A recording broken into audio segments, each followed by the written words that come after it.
Hello guys, नमस्कार। I hope आप लोग बहुत अच्छे होंगे दोस्तों। की जैसे कि मैं आप लोगों को इस वीडियो में लेकर के आया हूँ सीपीयू इंटरनल पार्ट के बारे में। सीपीयू इंटरनल पार्ट में जितने भी सीपीयू के इंटरनल पार्ट होते हैं उसके बारे में मैं जानकारी दे रहा हूँ इस वीडियो में, और वो भी आप लोगों को दिखा दिखा करके एक एक चीज़। कहाँ पे एसएमपीएस लगा है, कहाँ पर रैम लगा है, कहाँ पे रोम लगा है, कहाँ पर बायोस बैटरी लगा हुआ है, कहाँ पे एसएमपीएस लगा हुआ है, कहाँ मदरबोर्ड है, कहाँ प्रोसेसर है। सब चीज़ के बारे में जानकारी मैं इसमें स्पष्ट तरीके से दिया हूँ, क्योंकि सिस्टम डिवाइस जो होते हैं वो सीपीयू के इंटरनल पार्ट में ही होते हैं। और कौन सा कंप्यूटर, कौन सा एसेसरीज जो होते हैं, जो एक्सटर्नल एसेसरीज होते हैं, जैसे कि कीबोर्ड होते हैं, मॉनिटर होते हैं, माउस होते हैं, इंटरनेट केबल होती है, वो कैसे सीपीयू में लगाए जाते हैं और कहाँ पर भी लगाए जाते हैं उसके बारे में भी मैं जानकारी दिया हूँ। तो इस वीडियो को पूरा देखिए और अपना प्यार, लाइक, सब्सक्राइब और कमेंट दे करके और शेयर करके जरूर दीजिएगा, और कमेंट करके तो जरूर दीजिएगा। मुझे बहुत प्रोत्साहन मिलेगा कि मैं आपको लिए वीडियो सही बना रहा हूँ, सही तरीके से बना रहा हूँ, कि और भी बेहतर और भी नॉलेज देने का काम करूँ, और भी हमको सुझाव दीजिए और भी बेस्ट तरीके से नॉलेज दूँ।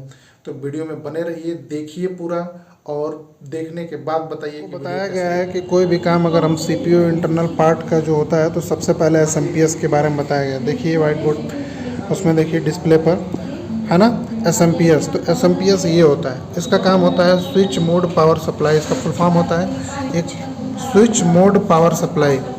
इसका काम क्या होता है कि अगर कोई भी एसी करंट, जैसे यहाँ से एसी करंट लेता है और यह इधर से यह डीसी करंट देता है, इधर से ये जो केबल दिख रही है ये डीसी करंट यहाँ से निकलता है और ये देता है, और ये डीसी करंट ला करके यहाँ पर बोर्ड में लगा देता है ये, ठीक है ना।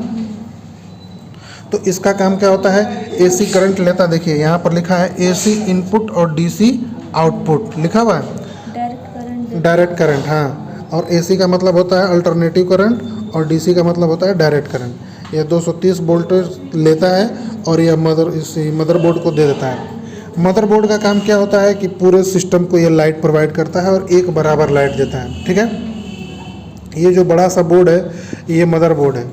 क्यों इसको मदरबोर्ड कहा गया है, जैसे हम लोग के घर में मम्मी हम लोगों की होती हैं, पूरे घर का मदरबोर्ड होती हैं। घर का माइजर सेंस, आपको 2 रोटी खाना है या 3 रोटी खाना है आपको नहीं पता, लेकिन मम्मी को पता है, उसी हिसाब से खाना बनता है। कोई गेस्ट आ जाएगा तो उसी हिसाब से बना देंगे, ना कम ना ज़्यादा, थोड़ा बहुत ऊपर नीचे होता है, ठीक है। इसी प्रकार से मदरबोर्ड को भी यह बात पता है कि किस पॉइंट को हमें कितना लाइट देना है, किस कंपोनेंट को कितना लाइट देना है, किस डायोड को हमें कितना लाइट देना है, किस माइक्रोचिप को कितना लाइट देना है। तो वो सबको लाइट अपना बांट देता है, शेयर कर लेता है। इसके बाद रैम जो होता है ये होता है रैम। ये जो लंबा सा लगा हुआ है इसको हम लोग बोलते हैं रैम। जिसमें लगा हुआ है वो रैम स्लॉट है। हाँ, ये वाला यहाँ से ऐसे निकल जाता है, इसको बोलते हैं रैंडम एक्सेस मेमोरी। क्या बोलता है? हाँ, ये रैंडम एक्सेस मेमोरी। हम इंसानों के पास भी 2 तरह का दिमाग होता है। एक दिमाग क्या होता है? हाँ, एक रोम एक रैम। कैसे? जो चीज़ हम याद करते हैं भूल जाते हैं, वो काम रैम का होता है। रैम को जब लाइट मिलती है तो इसके बाद सब कुछ याद रहता है। जैसे अभी सब काम चल रहा है तो रैम की मेमोरी में सब कुछ सेफ है, जैसे लाइट कट जाएगी सब कुछ गायब हो जाएगा। तो ये काम इसका रैम का होता है, ठीक है। अब इस पर जो चीज़ लगा हुआ है ये रोम लगा हुआ है, ठीक है। रोम का काम क्या होता है? सब कुछ याद रखना, कट जाएगी फिर भी वो सबसे आगे लाइट आएगी तो फिर से स्टार्ट हो बहुत अच्छे, बहुत अच्छे, बहुत अच्छे। तो लाइट कट जाएगी फिर भी उसके दिमाग में बात पड़ी रहेगी। इससे पहले रैम देखी थी? देखी नहीं थी, लेकिन पड़ी थी, देखी नहीं थी। अब देखने ली रैम क्या होता है। अब ये हो गया रैम और रोम। अब इसके बाद है रैम रोम के बाद क्या है? Hard disk. ये हार्ड डिस्क होता है कंप्यूटर में, हार्ड डिस्क होता है कंप्यूटर का सबसे बड़ा स्टोरेज होता है। इसमें कोई भी बात रिकॉर्ड होती है और रिकॉर्ड होकर के इसमें रखी जाती है, ठीक है ना। अब इसके बाद क्या है कि जब ये हार्ड डिस्क जो ये लगाई गई है, इसमें 3 प्रकार की हार्ड डिस्क आती है। पहला ये नॉर्मल हार्ड डिस्क है, इसके बाद SSD हार्ड डिस्क आती है, बहुत पतली होती है। अब इसके बाद जो है SSD हार्ड डिस्क के बाद जो है करके आ गया है एक ये एक्सटर्नल हार्ड डिस्क, जो बाहर लगाया जाता है, USB की तरह लगा दिया जाएगा और उसमें हम कोई भी डेटा भर देंगे। इसके बाद क्या है? हार्ड डिस्क के बाद क्या है? BIOS battery. देखिए ये बायोस बैटरी है जो यहाँ पर दिखाई दे रहा है, ये बायोस बैटरी है। इसका काम क्या होता है? हाँ, छोटा वाला जो टाइम और डेट जो होता है वो इसकी वजह से दिखाई देता है, क्योंकि ये बायोस को बैटरी ये लग जाती है तो हमेशा बायोस को क्या करती है? जीवित रखती है, ठीक है ना, इसलिए ये बायोस बैटरी है। इसके बाद इसके बाद है माइक्रोचिप। माइक्रोचिप, ये देखिए ये कोने पे ये ब्लैक वाली चिप दिखाई दे रही है, ये हाँ बड़ी वाली, इसको माइक्रोचिप बोलते हैं। क्यों माइक्रोचिप बोलते हैं? पहली बार जब कंप्यूटर बना था तो जब अबेकस ने बनाया था तो चीन में बनाया था, आज से 3,500 वर्ष पहले, 2,500 वर्ष पहले। फिर वहाँ से फिर इसके बाद चार्ल्स बेबल साहब बनाए कंप्यूटर, जो 2.5 टन का कंप्यूटर था, एक कमरे के बराबर कंप्यूटर था, उसे खड़ा करके चलाया जाता था। 2.5 टन का मतलब 2,500 किलो का था, इतना बड़ा कंप्यूटर था। फिर फर्स्ट जनरेशन आया, फिर सेकंड जनरेशन आया, फिर थर्ड जनरेशन आया, फिर फोर्थ जनरेशन आया, फिर फिफ्थ जनरेशन आया। तो धीरे धीरे जनरेशन से हमारा कंप्यूटर छोटा होता गया, अच्छा छोटा होता गया। तो माइक्रोचिप में जो बायोस मैं बताया था, तो इतने बड़े से कंप्यूटर से धीरे धीरे छोटा होता गया और आज हम एक मोबाइल और एक घड़ी में आ गए हैं, ठीक है। तो ये सब चिप का कमाल है। अगर ये चिप में इतना ज़्यादा प्रोग्रामिंग नहीं होती, इतनी ज़्यादा अच्छी व्यवस्था नहीं होती, तो किसी भी चीज़ को वह बड़े से छोटे में कर नहीं पाता। तो ये 5 जनरेशन का है, 5 जनरेशन का है। और एक बड़ी बात कि कोई भी चीज़ बड़े से छोटा होती है तो माइक्रो कहलाती है या नैनो कहलाती है, ठीक है। ये सिंपल सी बात है, इसको बात को समझिएगा। फिर इसके बाद क्या है?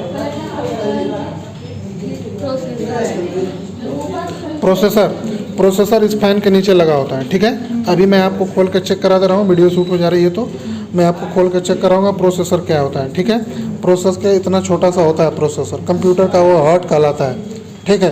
कंप्यूटर की कैपेसिटी कहलाता है। अगर यह कंप्यूटर की कैपेसिटी अगर ख़राब हो जाएगी, अरे ये सॉरी प्रोसेसर ये काम करना बंद कर देगा तो आपका कंप्यूटर सब बेकार, ठीक है।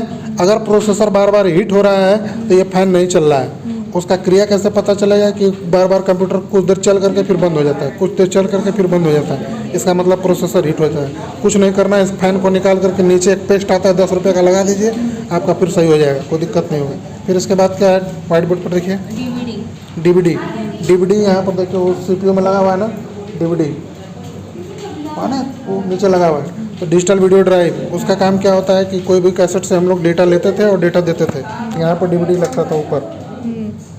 तो अब नहीं लगता है। अब डीवीडी का काम क्या होता है? पेन ड्राइव से ज़्यादा काम होता है ना। और इसके बाद है नेटवर्क कार्ड, यहाँ पर नेटवर्क कार्ड लगता है, इसमें यहाँ पर नेटवर्क कार्ड लगता है, नेटवर्क स्लॉट बोलते हैं इसको।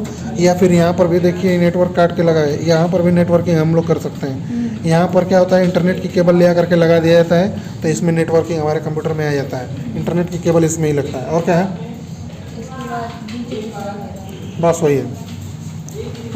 फिर इसके बाद आउटपुट है। अब देखिए, अब इधर जो है करके हम लोग समझेंगे इसके बारे में, एसेसरीज पोर्ट के बारे में। देखिए इधर देखिए, अब यहाँ पे हम लोग क्या देखेंगे कि आप यहाँ पर देखिए, सबसे पहले हमारा पावर का काम होता है, जो पावर सप्लाई देता है। फिर यहाँ पर कीबोर्ड और माउस लगते हैं, ठीक है।